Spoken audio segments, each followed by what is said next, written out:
Bendiciones, hermanos. Les saludo en el amor del Señor. Soy Daniel, para los que preguntan.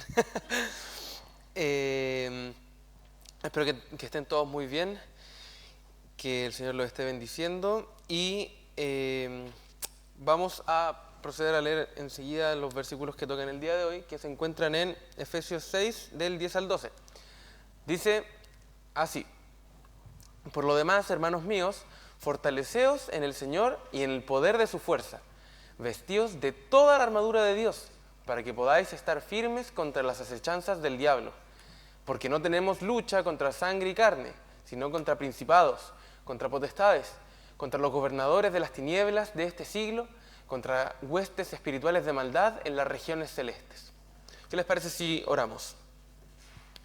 Señor Jesús, te damos muchas gracias por tu palabra, te damos gracias porque estamos terminando esta poderosa carta a los Efesios, Señor, que si bien Pablo la escribió considerando la necesidad de ellos, tú también la inspiraste considerando la necesidad de nosotros. Queremos recordar, Señor, y entender que todo lo que está escrito aquí son principios aplicables a nuestra vida y que no solamente debemos conocerlos de manera teórica, sino que necesitamos aplicarlos, Señor, en nuestro día a día. Te pedimos, Señor, que tú abras nuestra mente, que tú abras nuestro corazón y que nos ayudes a entender todas las cosas que tienes preparadas para nosotros el día de hoy. Gracias, Padre, en el nombre de Jesús. Amén. Entonces, el apóstol Pablo se caracteriza por presentar declaraciones teológicas durante sus cartas, en la parte del principio, para luego terminar dando consejos prácticos, diciendo prácticamente cómo es que debe aplicarse esta palabra. No es distinto en el libro de Efesios, que Pablo ya presentó muchas verdades teológicas, presentó muchas verdades doctrinales, luego procedió a hablar hacia algunos grupos que tienen jerarquías, grupos que son en los que se pueden dar relaciones de poder. Vimos que hablaba a los matrimonios, que hablaba a las familias, que hablaba también a los esclavos y a sus amos. Y después de esto, de ya haber instruido a los hermanos de la iglesia de Éfeso sobre cómo llevar sus diferentes relaciones humanas en el Señor, porque no son consejos solamente psicológicos, no son consejos que pudiera dar algún tipo ¿cómo se llaman estas personas? Estas personas que dan charlas, no quiero decir charlatanes, pero son consejos puramente cristianos de cómo llevar nuestras relaciones en Cristo. Entonces Pablo comienza a exhortar ahora a los hermanos de manera general y habla acerca de algo que no puede faltar en ningún grupo y que es absolutamente necesario para cumplir con lo que Pablo acaba de enseñar, porque urge a los cristianos que se mantengan en guardia contra todo enemigo de Dios y su iglesia, entendiendo que estamos bajo el constante ataque del enemigo. Y vamos a hablar sobre eso el día de hoy. Vamos a hablar de esta guerra que se está desatando constantemente en el mundo espiritual. Entonces, tenemos Efesios 6:10. Decía: por lo demás, hermanos míos, fortaleceos en el Señor y en el poder de su fuerza. La versión Nueva Biblia Viva dice: por último, ya vemos que está terminando, recuerden que su fortaleza debe venir del gran poder del Señor. Vemos en la Reina Valera, de repente pareciera que estoy como atacando a la Reina Valera, pero no es eso, solo que hay otras versiones que explican mejor algunas cosas. En la Reina Valera vemos que dice: fortaleceos en el Señor y en el poder de su fuerza. La palabra que se usa aquí para decir "y" en el original no es la misma palabra que nosotros usamos para listar una cierta cantidad de cosas. No es como cuando decimos, o cuando el hermano Enrique dice: vamos a comer pollo y papas fritas, no está enumerando distintos elementos, no está enumerando diferentes elementos, sino que está usando la palabra "y" para dar un énfasis o una explicación a lo que ya está diciendo. Por eso me gustó la Nueva Biblia Viva, porque no pareciera que está añadiendo un elemento nuevo a lo que quiere decir, sino que lo está explicando. Dice: la fuerza que ustedes tienen que tener, es decir, dice: fortalezcanse en el Señor, y esa fuerza solamente viene del poder de Dios, no viene de otra cosa. Resalta aquí Pablo cuál es la única fortaleza que importa en la lucha del cristiano. Quizá a nosotros nos podría parecer un poco descabellado, quizá algo que no pasaría por nuestros pensamientos, pero sabemos que las personas malvadas sí tienen muchos pensamientos negativos y siempre están enfocadas en cumplir con los deseos pecaminosos de su corazón. Siempre han usado la palabra de Dios para justificar sus propios deseos carnales y llevar a cabo maquinaciones personales que lo único que hacen es otorgarles cierto estatus y cierto poder. Es muy común ver ateos en internet que dicen, no, pero es que tu Biblia, la Biblia de los cristianos, dice esto, esto y esto otro, por lo tanto yo puedo hacer todas estas cosas. Y sacan de contexto un montón de pasajes solamente para satisfacer sus propios deseos. Entonces, si el apóstol Pablo hubiera dicho a los de Éfeso, y por ahí hubiera alguno que era medio carnal, si les hubiera dicho, fortalézcanse, y nada más, o fortalézcanse para el Señor, en vez de decirles en el Señor, alguno podría haber llegado a pensar que como hay un enemigo que nos está atacando, tenemos que prepararnos físicamente para desatar una batalla en donde vamos a tener que cometer cierto grado de violencia contra otras personas para defender la palabra de Dios y el Evangelio, ¿no? Pero si recordamos otras palabras del apóstol Pablo, podemos ir a 1 de Timoteo 4:8, lo puse en la versión NTV, dice, el entrenamiento físico es bueno, pero entrenarse en la sumisión a Dios es mucho mejor, porque promete beneficios en esta vida y en la que viene. Y estamos en una cultura donde parece que todo el mundo quiere ir al gimnasio. Yo sé que mi hermano fue al gimnasio en la mañana, ahora al Basti lo veo llegando con una pelota de básquetbol. Un hombre que se ejercita, ¿no? Y no tiene nada malo en realidad ir al gimnasio, no tiene nada malo que hagamos ejercicio, que queramos cuidarnos físicamente, pero nos damos cuenta cada vez con mayor frecuencia que la identidad de la gente no se basa en lo que son por dentro, internamente, sino que la identidad de la gente está basada en cómo me veo. Ah, es que yo me cuido para verme bien. Yo me cuido para que el resto entienda que yo soy diferente a ellos. Pero lo que realmente importa no es eso, ¿cierto? Lo que realmente importa es cultivar una buena relación con Dios. Como dije y como decía el apóstol Pablo, el entrenamiento físico es bueno, totalmente. No hay nada de malo en contra de ello. De hecho, por ahí hay un misionero, cuyo nombre no me acuerdo, pero uno bien reconocido, que plantea que un pastor y un misionero no pueden tener sobrepeso, porque tienen que estar en un estado que les permita servir al Señor sin complicaciones. Entonces es bueno hacer ejercicio, pero lo más importante es entrenarse en la sumisión a Dios. Lo más importante es entrenar el espíritu y no el cuerpo. Porque incluso si una persona se ejercita, el cuerpo se desgasta. Igual vamos en cierta decadencia.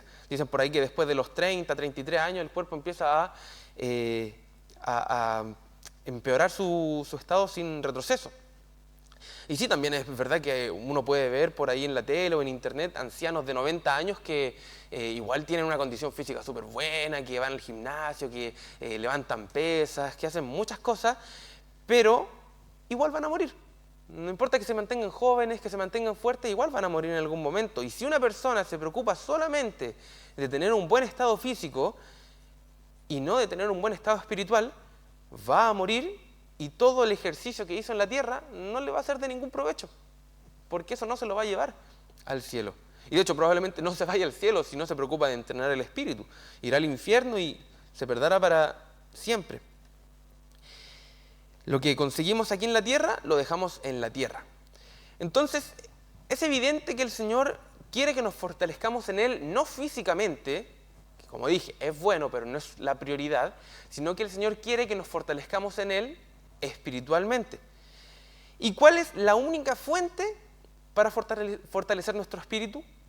El mismo Señor. Ningún esfuerzo humano para ser mejor podría dar resultado.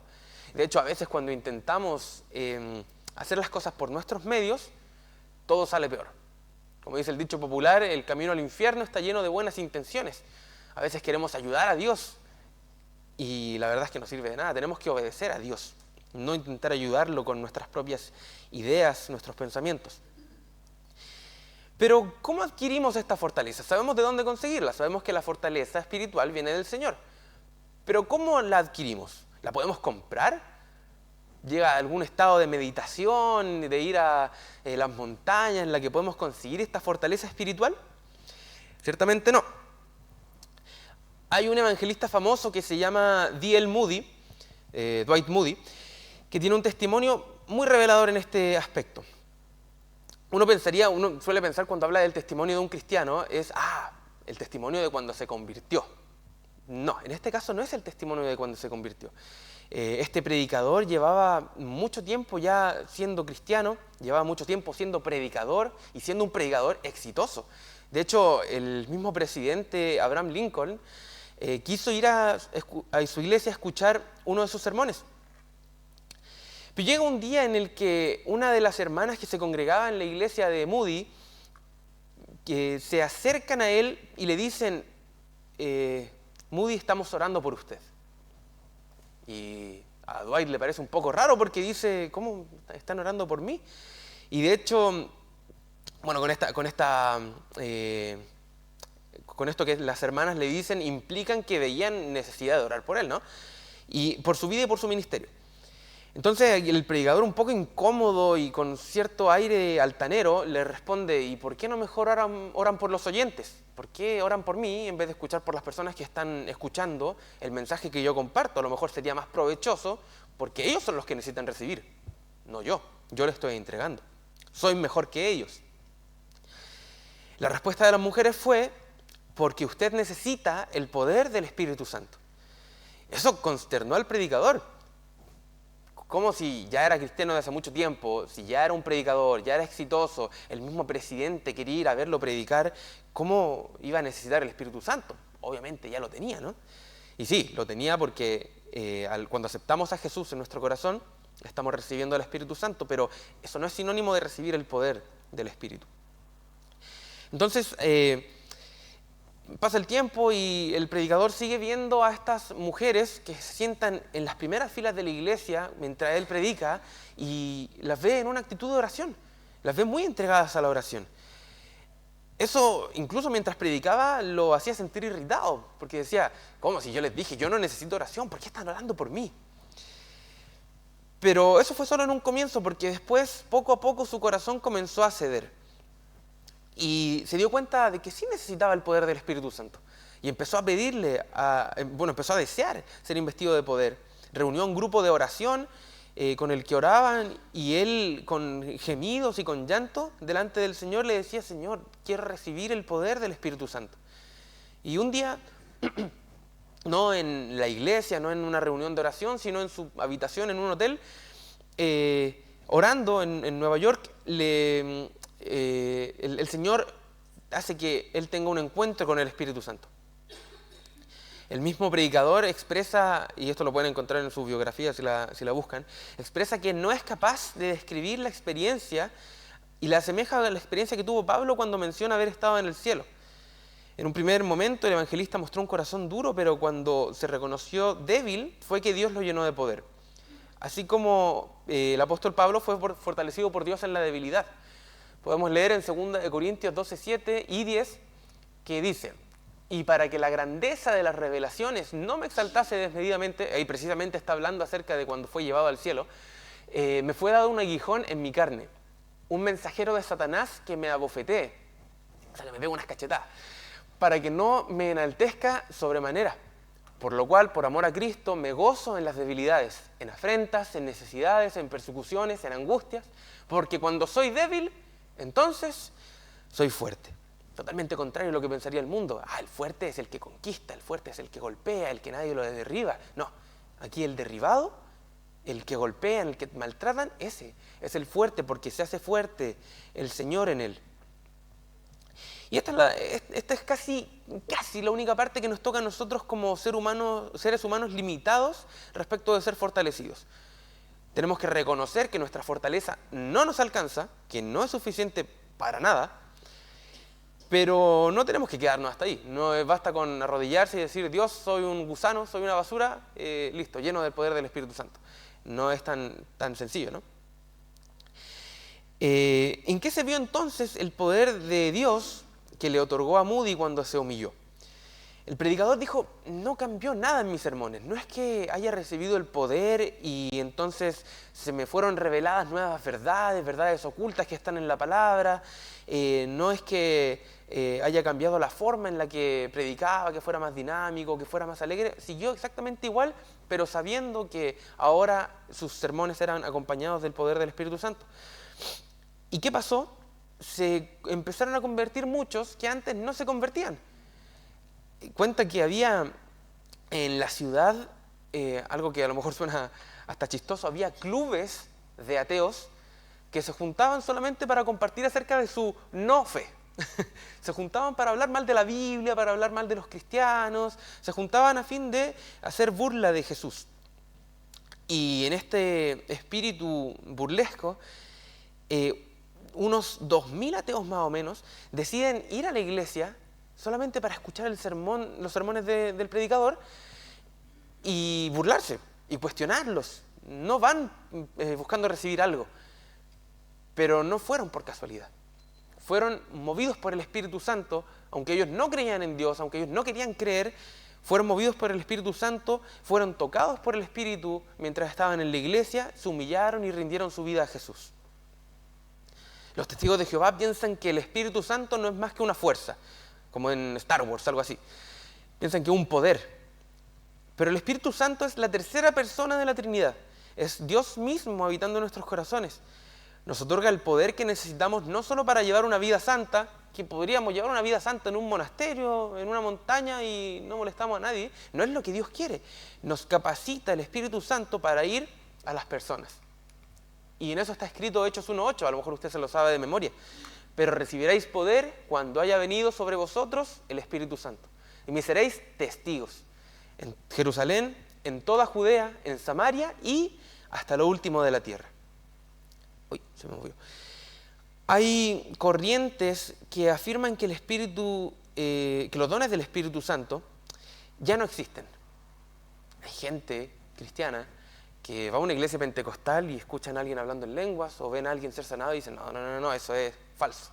Eso es una manipulación, es un truco, porque los dones del Espíritu Santo ya no existen. Los dones del Espíritu Santo eran para la iglesia primitiva, porque eran una señal, como se había ido Jesús, era una señal para los discípulos de que ellos verdaderamente eran enviados de Dios y era para que la gente creyera del mensaje de Jesús. Eso dicen ellos. Y dicen que hoy en día no nos basta nada más que la Biblia viene a reemplazar los dones del Espíritu y solamente con leerles la palabra a las personas, ellas deben convertirse. Y obviamente para nosotros la Biblia es súper importante. Creemos que la Escritura es nuestra fuente de sabiduría, es nuestra guía de fe y conducta. Tenemos que seguirla, no hay nada en ella que sea errado. Todo es correcto lo que nos enseña Dios en la Biblia. Y claro, nada de lo que creemos puede estar fuera de ella, pero de todas maneras necesitamos del poder de Dios. Y necesitamos mostrar este poder a las personas para que realmente le conozcan. ¿Se puede predicar el Evangelio sin haber recibido el bautismo del Espíritu Santo? Sí, se puede. Absolutamente. No es que si usted no habla en lenguas no puede predicar. No. Pero, como mencioné, Moody predicaba y le iba bien. No era menos cristiano, era salvo totalmente. Pero el bautismo en el Espíritu Santo es una segunda obra de gracia cuyo propósito es empoderarnos de manera especial para alcanzar a los perdidos, tal como lo veíamos en Hechos. Los milagros, las sanidades, las lenguas, la interpretación y todos los demás dones siguen existiendo el día de hoy y su propósito es glorificar a Dios delante del mundo. Repito lo que decía antes, la fe no se trata de ostentar ser más que otros. Moody estaba mal en su pensamiento al principio, porque decía, ¿cómo? Si yo soy predicador, yo soy mejor que el resto. La fe no se trata de eso. No se trata de tener más conocimiento, no se trata de servir más, no se trata de hacer más milagros. El Espíritu Santo, como dije, es Dios morando en nosotros. ¿Y cuál es la esencia de Dios? Primera de Juan 4:8 dice, el que no ama no ha conocido a Dios porque Dios es amor. Esa es la esencia de Dios. Entonces, cuando entendemos que el Espíritu Santo nos llena, no solo nos permite llevar una vida santa, no solo nos da las capacidades más deseables para predicar, no solo nos da el poder de hacer milagros y hacer sanidades, sino que el mayor milagro, lo más sobrenatural que hace el Espíritu Santo en nosotros es darnos la capacidad de amar con sinceridad, de amar como el mundo nos ama. El mundo busca solamente lo suyo, pero el amor es buscar el bienestar máximo para el otro. Nunca se ha visto un amor tan grande en el ser humano si no es por la obra de Dios. Y lamentablemente a veces deseamos un poco esto, deseamos el conocimiento, deseamos los dones, pero se nos olvida desear el amor, porque no parece tan llamativo, ¿no? Pero es lo más importante, porque es lo único que nos hace ir a las personas. Es finalmente este amor lo que hace que el predicador Moody pueda alcanzar a más personas para el Señor. Y respecto de esto, tengo un testimonio personal parecido al de Moody, quizá no con tanto alcance. Y yo sé que para muchos de ustedes, sea que estén presentes o que estén escuchando la grabación, consideran que yo sé mucho de la palabra, consideran que a lo mejor mi hermano sabe también mucho de la palabra de Dios. Y creo que no se equivocan. Porque a lo largo de los años hemos tenido la oportunidad de aprender harto, hemos tenido la oportunidad de conocer más del Señor, de la Biblia, hemos tenido también el deseo de aprender del Señor, y eso es algo súper bueno y es algo que todos como cristianos deberíamos tener. Y a medida que empecé a conocer más a Dios y a adentrarme más en la profundidad de la palabra, así como también en la vida de iglesia, juntándome con otros cristianos, yendo a eventos cristianos, también comenzaron a desarrollarse sueños en mi corazón. Y uno de esos sueños grandes que uno dice, oh, wow, es como muy, muy lejos de alcanzar, fue ser invitado, por ejemplo, ser reconocido por mi conocimiento, ser invitado a predicar no solo aquí en la congregación, sino también en otras iglesias. Y el Señor me ha cumplido esas cosas. Me permitió ser presidente de jóvenes durante 4 años, me invitaron también a predicar en otras iglesias. Como decía, yo sé que algunos piensan que yo sé mucho de la Biblia, y el Señor lo ha cumplido, pero un día me dijo, olvídate de tus sueños, porque tengo sueños más grandes para ti. Y yo pensé, ¿qué sueños son más grandes? Pues si este sueño es tremendo, ser invitado a otros lados, ser reconocido como un predicador. ¿Qué acaso voy a ir a predicar a la luna? ¿Voy a ir a predicar a Marte? No entendía que podía ser más grande que eso.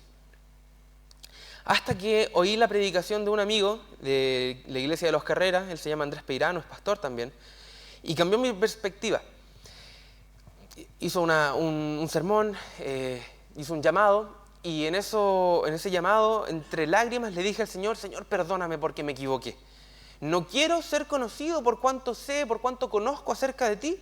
No quiero que esa sea mi identidad, como del erudito bíblico. Quiero que mi identidad, que aquello por lo que la gente me conozca, sea por el amor que te tengo a ti y por el amor que le tengo a las demás personas. Quiero amar a las personas, ayúdame a amar a los hermanos. Y esto, al igual que con Moody, no es algo que ocurriera en mis primeros años de cristiano, no es algo que ocurriera en mis primeros pasos, ni siquiera es algo que pudiera decir, no, es que esto ocurrió como en la mitad de cuando yo me convertí. Esto pasó hace como poco más de un mes. Dios también respondió a mi humillación delante de Él, como pasó con el predicador que les contaba hace rato. Pocos días después de esta oración que yo le hago al Señor, de esta humillación en la que me entrego delante de Él, me llama el pastor Carlos y me dice, me pregunta si podía encargarme de hacer algunos estudios bíblicos. Obviamente con gratitud le dije que sí, y después me tomé un momento para agradecer al Señor, porque sé que el Señor tomó en consideración mi oración, que movió al pastor a darme esa oportunidad, y sé que el pastor no solamente tuvo en cuenta mi conocimiento, mi capacidad de oratoria, ni nada de eso, sino que el Señor vio mi corazón y dijo, ok, esta vez Daniel no lo va a hacer para vanagloriarse, no lo va a hacer para mostrar que puede hacer algo, sino que va a hacer un servicio honesto a Jesús. En mi corazón había la intención de dar un servicio de amor a la congregación y también, obviamente, al pastor, para que pudiera darse un descanso, ¿no? Que vaya que los pastores lo necesitan. Juan 3:16 nos dice, porque de tal manera amó Dios al mundo, que ha dado a su Hijo unigénito para que todo aquel que en Él cree no se pierda, mas tenga vida eterna. Entonces el Señor nos dice a través del Evangelio de Juan que la fuerza del cambio, la fuerza que solamente Él posee es el amor.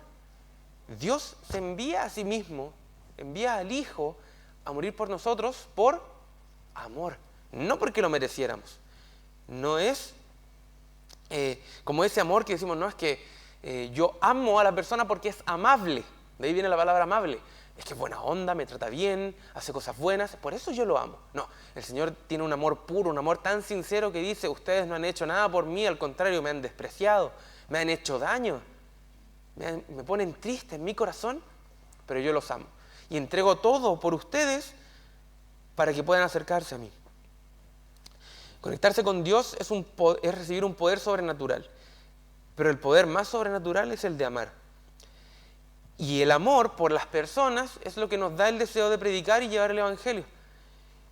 El Espíritu Santo nos capacita para eso, nos hace creíbles también ante las personas y nos abre muchas oportunidades para que otros también puedan ver a Dios. Amén. Entonces partimos con que esa es la fortaleza que tenemos que recibir del Señor, que viene por el Espíritu Santo y no por nuestras propias fuerzas. Efesios 6:11 dice, vestíos de toda la armadura de Dios para que podáis estar firmes contra las acechanzas del diablo.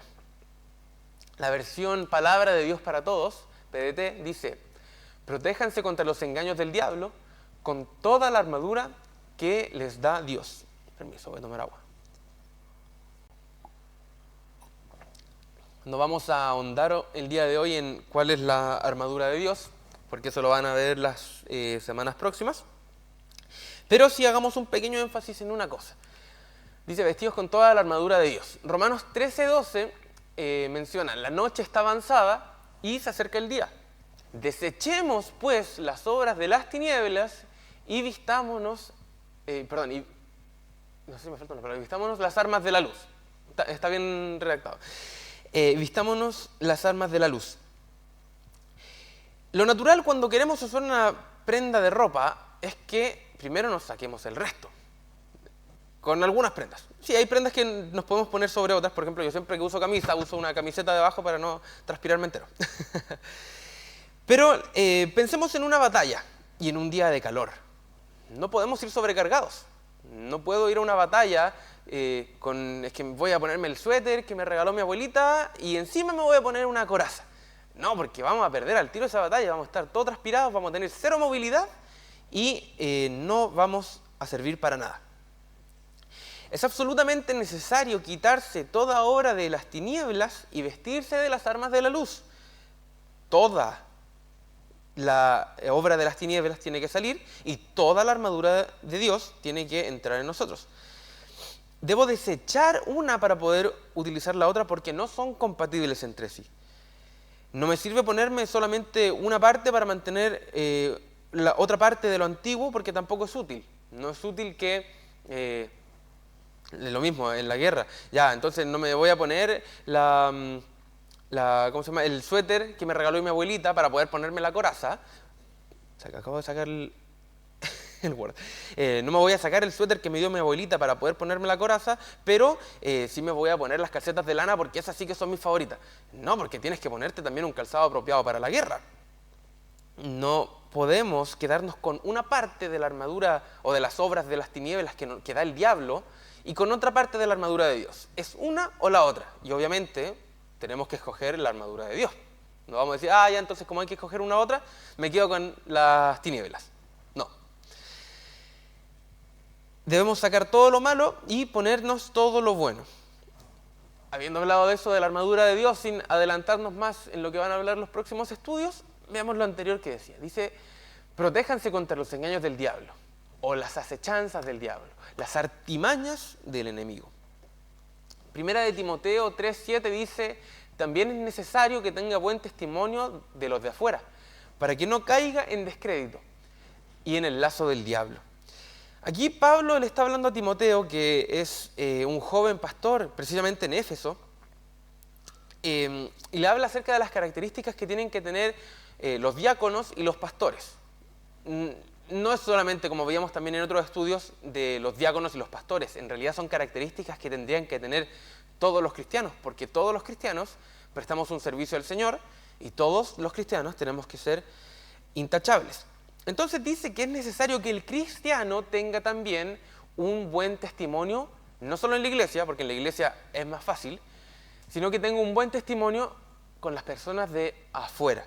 Porque si no tenemos un buen testimonio con los de afuera, van a hablar mal de nosotros, probablemente van a hacernos sentir avergonzados, nos van a hacer sentir humillados y vamos a vivir con culpa y vergüenza y nos vamos a alejar del Señor. ¿Y a quién nos vamos a acercar entonces? Al diablo. Porque eso es todo parte de sus planes que Él traza. El diablo se aprovecha cuando un cristiano siente culpa y vergüenza. ¿Cómo se mantiene un buen testimonio con las personas de afuera? Por ahí va a salir un pastor Rocha que va a decir, no, es que hay que hacer un poco más, llegar a la gente, ¿no? Como burlarnos un poquito de los pastores, hay que ser un poco más chistoso, que yo no creo que esté mal ser chistoso, pero hay límites. Va a estar el que diga, bueno, también el mismo, este hombre Santiago Endara dijo, el cielo no es allá arriba, el cielo es aquí, tenemos que vivirlo aquí. Entonces tú tienes que hacer buenas obras, tú tienes que apoyar una fundación, tú tienes que ser buena onda con el vecino. Y sí, esas cosas son ciertas. Tenemos que hacer buenas obras. Tenemos que ayudar a quien podamos, más si es la persona que está a nuestro lado o al frente de nosotros.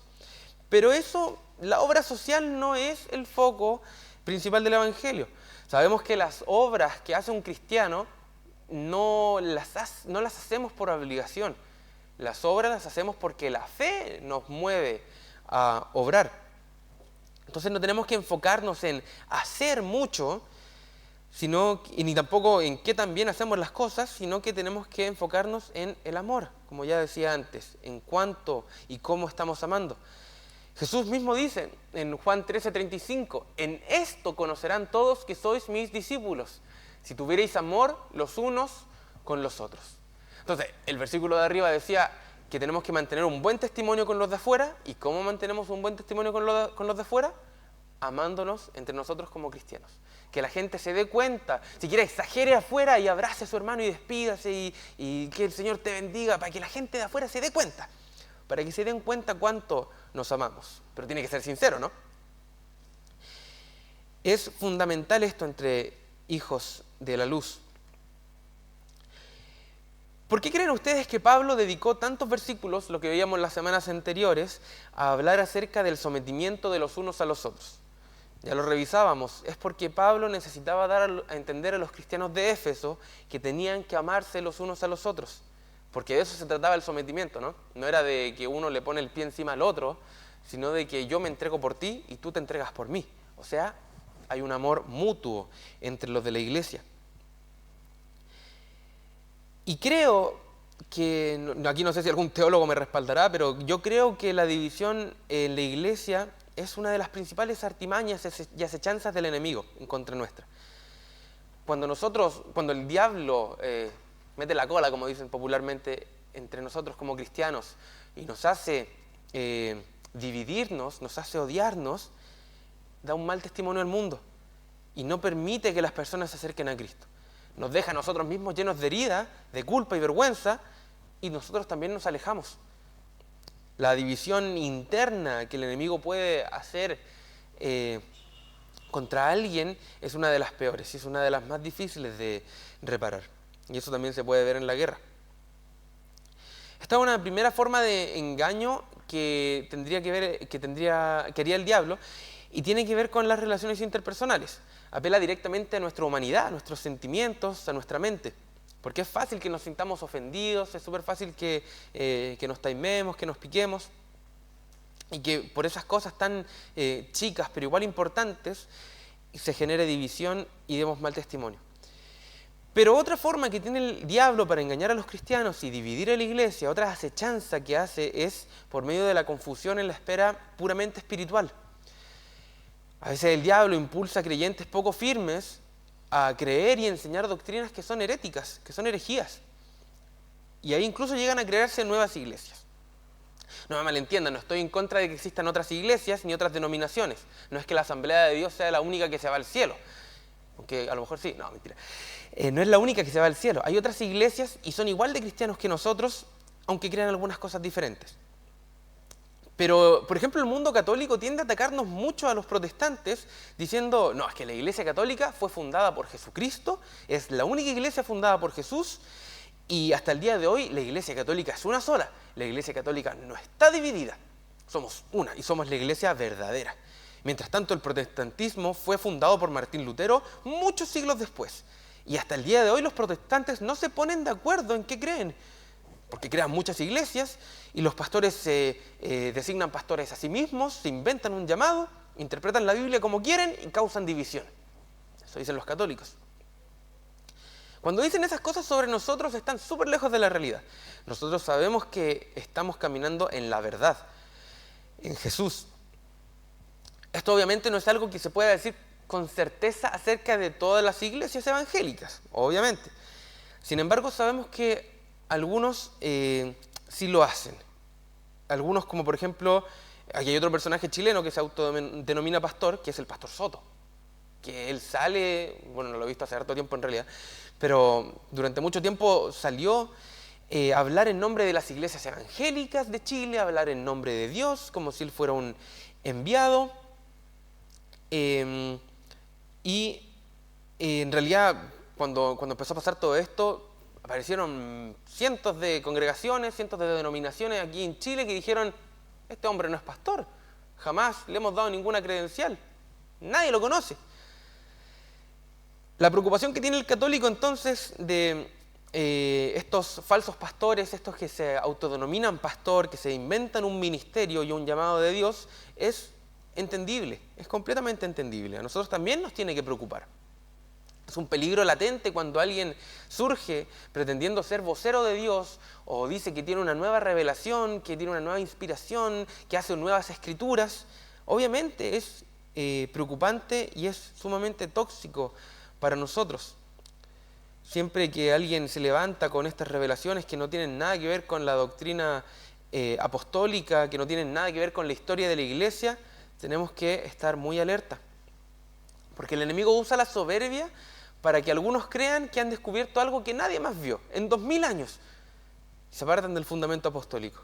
Llega alguien un día, el diablo le susurra, oye, no sé, Jesús no es Dios. Jesús no es Dios, lo descubrí y esta es la nueva iglesia, esta es la verdadera. Oye, Pablo, las cartas de Pablo no valen porque Pablo era perseguidor de la iglesia. Oh, voy a hacer una iglesia donde las cartas de Pablo se arrancan de la Biblia. Peligroso. Pensemos en cómo se originan en muchos casos estas grandes mentiras espirituales. Precisamente con lo que decía, el diablo viene y susurra al oído. Mahoma, por ejemplo, afirmó haber recibido la visita de un ángel antes de fundar el Islam. Joseph Smith también, muchos siglos después, alegó lo mismo para dar origen al mormonismo, a la Iglesia de los Santos de los Últimos Días. Incluso grupos que son mucho más recientes, como la Iglesia de Dios Sociedad Misionera Mundial, tuercen las escrituras para enseñar la existencia de un Dios madre. Dicen que el Espíritu Santo es una mujer y que es Dios madre, la esposa de Dios. Todos ellos comparten un patrón, una supuesta manifestación espiritual directa que contradice totalmente el Evangelio que ya nos fue revelado. Vemos entonces que la confusión espiritual puede ocurrir por medio de revelaciones espirituales directas, es decir, viene un demonio, porque eso es lo que es, viene un demonio, le habla a una persona, se inventa un evangelio nuevo y luego este, como humano, lo empieza a esparcir y otros también débiles le creen. Pero Pablo le escribía a la iglesia de Galacia en Gálatas 1, 7 y 8. No que haya otros, sino que algunos que os perturban y quieren pervertir el evangelio de Cristo. Mas si aún nosotros o un ángel del cielo os anunciare otro evangelio diferente del que os hemos anunciado, sea anatema. Es decir, esa persona es maldita. Que esa persona caiga sobre maldición porque está torciendo el evangelio, porque está haciendo caer a muchas otras personas. Entonces no importa cuán sobrenatural sea la experiencia que alguien puede llegar a tener, no importa si de repente somos cristianos honestos, ¿cierto? Somos cristianos sinceros que tenemos un sueño y decimos, parece que este sueño viene de Dios y lo contamos como que fuera una cosa bíblica y si vamos a la palabra nos damos cuenta que a lo mejor no es tan así. Si un cristiano como digo, un cristiano sincero, no alguien con malas intenciones, sueña que Jesús va a venir la próxima semana, precisamente el día jueves en el estudio, y empieza a compartirlo como si fuera una doctrina, esa persona está mal y está siendo engañada. Tenemos que ver todas estas experiencias y estas revelaciones siempre a la luz de la palabra. Y si no se alinea con la palabra, entonces es una acechanza del diablo. Retomando un comentario que acababa de hacer, yo no estoy en desacuerdo en que existan denominaciones dentro de lo que llamamos mundo evangélico. Por ejemplo, yo me siento muy a gusto formando parte de las asambleas de Dios. No tengo ningún problema con las doctrinas fundamentales, las 16 doctrinas, nada. Y por ejemplo, abrazo la doctrina de la salvación, que implica que la salvación se puede llegar a perder. Y por eso mismo rechazo la doctrina calvinista, que afirma que la salvación no se pierde jamás. Sin embargo, yo no puedo llegar y decir, este tipo es calvinista, entonces es un hereje y se va a ir al infierno. No puedo hacer eso porque, si bien el calvinismo propone algo diferente a lo que yo creo, no significa que realmente esté equivocado y que no sea cristiano. No deberíamos perder, si las doctrinas fundamentales están conforme a lo que dice la palabra, si son lo mismo que creemos todos los cristianos, entonces no hay problema. Tanto calvinistas como arminianos sabemos que la salvación es solo por gracia, que es a través de la fe en el sacrificio suficiente de Cristo en la cruz, y que una vez que somos salvos dejamos de pecar. Listo. Está bien, podemos tener discusiones, podemos mantener alguna conversación con alguien que piensa distinto a nosotros, pero no tenemos que perder el tiempo intentando convertir cristianos en cristianos de otra denominación. No tenemos por qué perder nuestro tiempo yendo a la iglesia evangélica de la esquina y decir, no, vente para esta. Eso no es convertir a las personas, eso es traficar ovejas. Y no sirve, no estamos expandiendo el reino. Solamente estamos cambiando los números de las iglesias locales. Muy por el contrario, tendríamos que usar nuestras fuerzas en predicar el evangelio con el mismo ímpetu que lo hacen los que tienen los pensamientos heréticos que mencionábamos antes. ¿Usted ha visto la pasión que tienen los musulmanes para predicar sus ideas? Usted, no sé si sabe, pero hay una estadística que dice que para el 2060 Europa va a ser toda musulmana. ¿Por qué? Porque ellos están tan convencidos de su fe que han empezado a tener muchos hijos para que la población musulmana sea más grande y sea más fácil llegar a las personas. Entonces, le ponen énfasis a compartir su mensaje.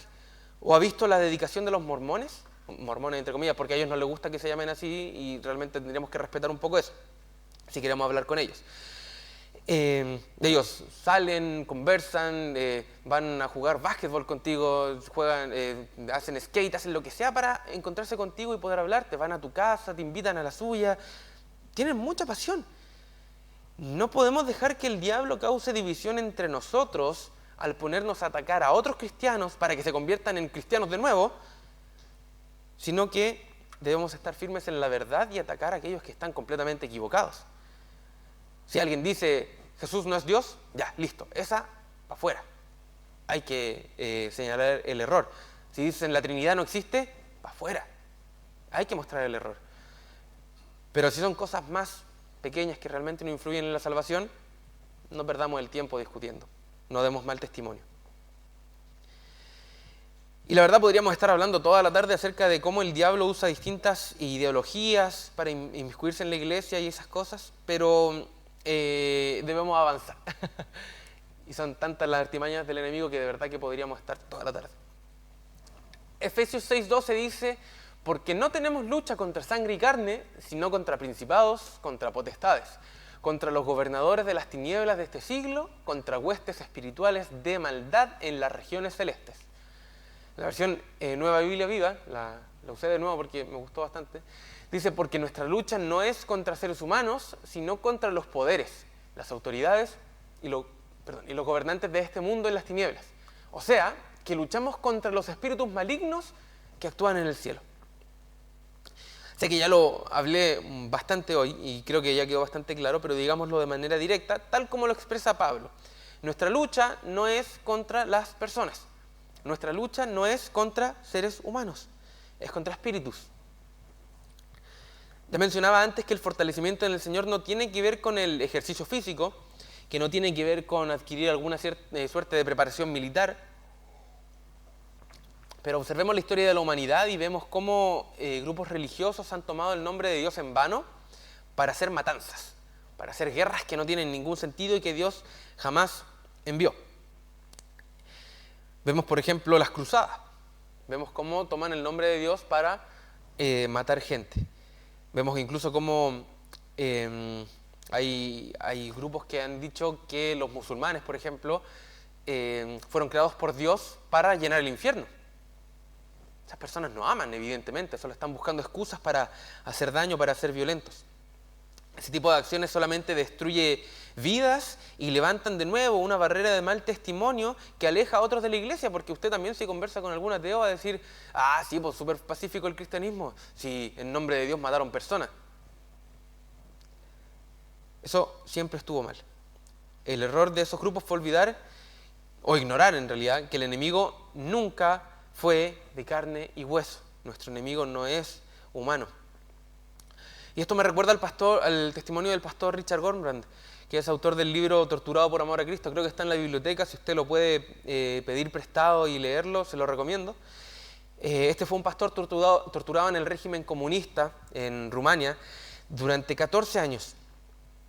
Estaba en condiciones pero totalmente inhumanas. Y sabemos que el comunismo ha generado mucho daño a lo largo de los tiempos, y que incluso hoy en día muchos sienten un odio profundo hacia quienes profesan la ideología comunista. Pero si alguien tenía el derecho humano, el derecho entre comillas, de odiar a los comunistas, ese era el pastor Wurmbrand. ¿Pero qué dijo él? Afirmó con una claridad y una convicción asombrosa que odio al sistema comunista, pero amo a las personas que están en él. Odio el pecado, pero amo al pecador. Amo a los comunistas con todo mi corazón. Los comunistas quizá maten a los cristianos, pero no pueden matar su amor, ni siquiera su amor hacia los que los maltratan, a los que los maltratan. No tengo la más ligera amargura o resentimiento contra los comunistas o mis torturadores. Aquí no lo puse, pero hay un versículo donde el Señor dice: no le teman a aquellos que pueden matar su carne, su cuerpo, sino tengan miedo al que les puede matar el alma. O sea, lo que está diciendo el Señor es cuidado de vivir en pecado, porque Dios tiene el poder para condenar su alma al infierno. Pero si ustedes viven en santidad y los torturan y los persiguen, no importa, porque su alma sigue conmigo. El pastor Richard entendía que nuestra lucha no es contra los seres humanos. Podríamos hacer guerra contra todas las personas que profesan ideologías profundamente satánicas. Podríamos hacer guerra contra todas estas corrientes que mencionábamos antes, contra los satanistas, contra todos, y exterminarlos completamente de la faz de la tierra. Pero eso no serviría de nada, porque eliminaríamos a las personas y sin embargo ese espíritu, esas ideologías permanecerían y seguramente aparecería otro que también la expandiría. Nuestro esfuerzo humano sería profundamente infructífero. Muy por el contrario, tenemos que ser como Dios, y como mencionaba también el pastor Wurmbrand, odiar al pecado pero amar a las personas. Pablo dice en Romanos 5:8, mas Dios muestra su amor para con nosotros en que siendo aún pecadores, Cristo murió por nosotros. Es decir, odiamos el pecado pero amamos a los pecadores, para que por medio del Espíritu Santo ellos puedan salir de su error y se puedan acercar a Jesús. Nosotros no luchamos contra los pecadores, nosotros luchamos contra el pecado, contra el poder que los domina. Sin embargo, en ningún momento tenemos que pensar que esto hace las cosas más fáciles. No tenemos que decir, qué buena, porque la verdad es que ejercitarse físicamente es complejo. No me dan ganas de repente, no tengo mucha fuerza, no estoy en la mejor condición física, a lo mejor ya estoy más avanzado en edad. Entonces esto es más fácil porque fortalecerme en el Señor requiere que yo me rinda ante Él, que el Espíritu me llene y prácticamente yo no tengo que hacer nada, porque Dios hace todo el trabajo. Es una guerra ideológica, entonces es fácil de pelear. No es fácil de pelear. Pedro dice en 1 de Pedro 5:8, sed sobrios y velad, porque vuestro adversario el diablo, como león rugiente, anda alrededor buscando a quien devorar. Sí es verdad que hay una parte de la lucha que es ideológica. Sí es verdad que Dios también pelea por nosotros. Pero no podemos perder de vista que la batalla es espiritual y que el diablo jamás, pero jamás debe ser subestimado. En inglés, diablo se dice devil, que se escribe devil, ¿ya? Entonces, si lo pronunciáramos en español tal como se escribe, diríamos, entonces el diablo es débil. Y de hecho hay un chiste que dice, hay que orar en inglés porque en inglés el diablo es débil. Y sí, es un chiste, ya, es chistoso. Pero la realidad es que el diablo y sus secuaces de débiles no tienen nada. El diablo no es débil. Jamás se le ocurre decir eso, porque si se cree más fuerte que el diablo, ¡ay! Judas 9 dice, pero cuando el arcángel Miguel contendía con el diablo, disputando por él por el cuerpo de Moisés, no se atrevió a proferir juicio de maldición contra él, sino que le dijo, el Señor te reprenda. Incluso el arcángel Miguel, de los más poderosos, mucho más poderoso que el diablo y mucho más poderoso que cualquier ser humano, peleó con el diablo, pero no se atrevió a maldecirlo, porque igual mantiene ese respeto de distancia. No podemos creer que podemos andar maldiciendo al diablo, no. Y en Marcos 3:27, en la versión NTV, el Señor Jesús dice, permítanme darles otra ilustración. ¿Quién tiene suficiente poder para entrar en la casa de un hombre fuerte y saquear sus bienes? Solo alguien más fuerte, alguien que pueda atarlo y después saquear su casa. Jesús dice esto sobre sí mismo, diciendo que Él es el único que tiene el poder suficiente para expulsar a Satanás, porque dice que Satanás es un hombre fuerte, pero que Jesús es aún más fuerte. Del mismo modo, Pablo habló acerca de estos poderes espirituales, atribuyéndoles autoridad y dominio. Veíamos que decía, que son potestades, gobernadores, son huestes de maldad. Les da cierto énfasis, ¿no? Y Pablo no minimiza el poder del diablo, sino que lo resalta para poder decirle a los cristianos de Éfeso, hay un problema y es un problema grave, pero hay una solución, y de hecho la repite, lo que dice en el versículo 11, después van a ver que lo repite en el versículo 13 la próxima semana, y comienza a desarrollar esta idea de la armadura de Dios. La armadura que Dios nos entrega para estar firmes en forma activa y no pasiva. No es estar firme así, firme, y nadie me mueve. No, es estar firme activamente, moviéndose, haciendo algo, ejercitándose espiritualmente. Buscando siempre más del Señor, buscando más de la palabra, porque el que no busca más del Señor, el que cree que ya está listo, va a ser derrotado fácilmente. Recordemos lo que le ocurre a los hijos de Exeba, quienes predicaban el nombre de Jesús e iban expulsando demonios, pero que carecían del poder del Espíritu Santo y no estaban firmes en la fe.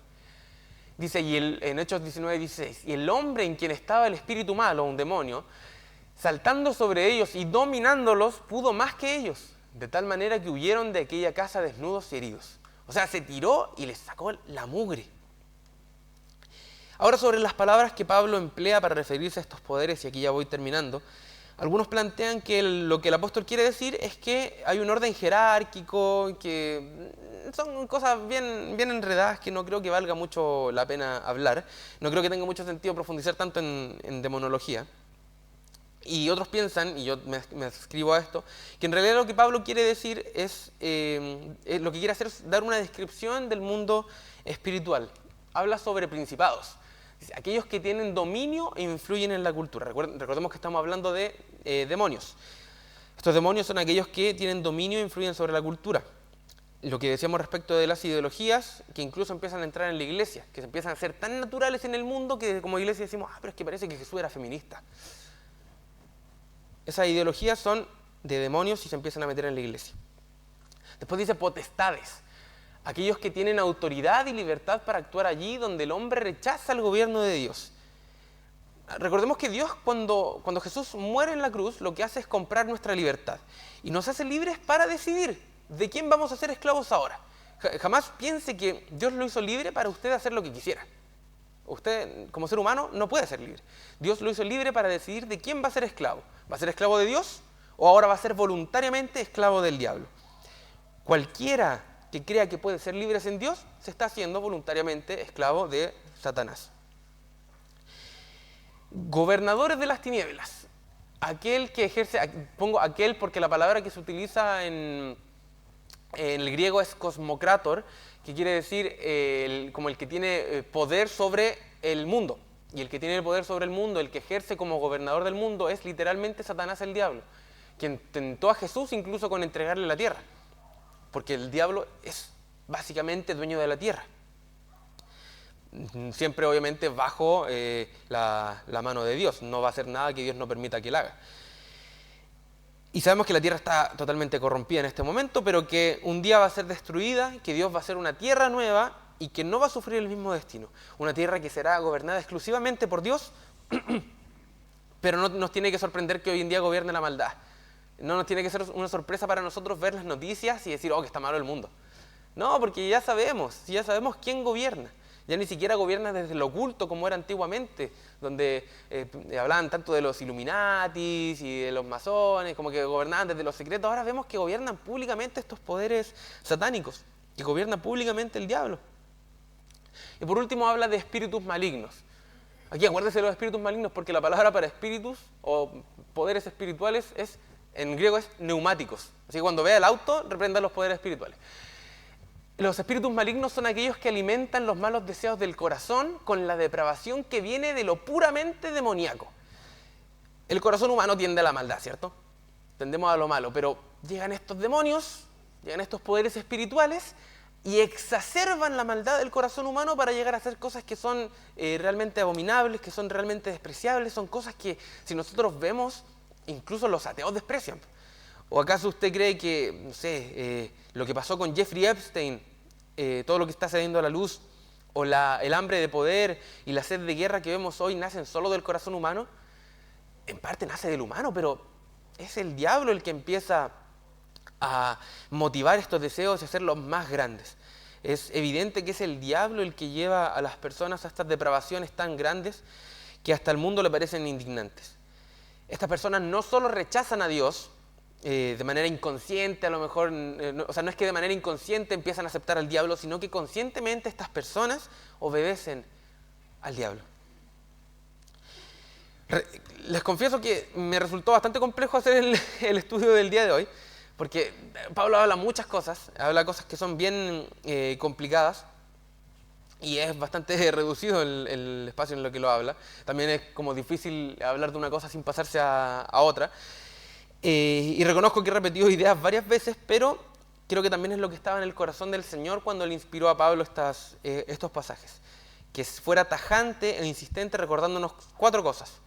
Somos débiles, nuestro enemigo no es humano, el diablo es poderoso, recuerde eso, pero Dios es más poderoso. No podemos dejar de estar alerta en oración y preparándonos espiritualmente para estos ataques del enemigo que son pero totalmente constantes. Tenemos que defendernos correctamente de estos ataques, no creyéndonos más fuertes, sino dependiendo siempre del poder de Dios. No voy a poder estar en los siguientes estudios bíblicos, porque tomé un ramo del set los días jueves, pero le animo a que usted siga participando de esta instancia de aprendizaje, así como también de otras instancias, para poder también ayudar a mantenerse firme contra el enemigo. No perdamos el deseo de ser fortalecidos por Dios, y no solo para nosotros, no solo para ostentar poder, sino para fortalecer a otros. Confiamos entonces en que el Señor cuida nuestras almas, aunque todo esté horriblemente malo. ¿Amén? Nos ponemos de pie para orar al Señor. Señor Jesús, te damos muchísimas gracias por todo lo que tú haces. Te damos muchas gracias porque tú nos proteges. Te damos gracias porque tú nos llamas a estar cerca tuyo y nos vistes con tus ropas, Señor, y con tu armadura. Te damos gracias porque tú nos has llamado hijos y nos has sacado de tinieblas a tu luz admirable, y te pedimos que podamos mantenernos en luz. Que no seamos entenebrecidos, sino que podamos ser de aquellos que iluminan a otros. Señor, ayúdanos a estar atentos. No queremos demonizar todo, no queremos decir que todo es del diablo, pero sí estar atento a aquellas cosas que verdaderamente vienen de Satanás para estar realmente firmes en ti. Que no nos dejemos engañar, que siempre pongamos todo a la luz de tu palabra, que no nos dejemos, que no nos sintamos atraídos, Señor, a ideas novedosas, sino que todo venga puramente de tu Espíritu. Llénanos de tu poder, como decíamos, no para nosotros solamente, no solo para nosotros ser fuertes, sino para poder fortalecer a otros en el Señor. Te doy muchas gracias y te pido que tú bendigas a cada uno de mis hermanos, en el nombre de Jesús. Amén. Amén. Está despedido.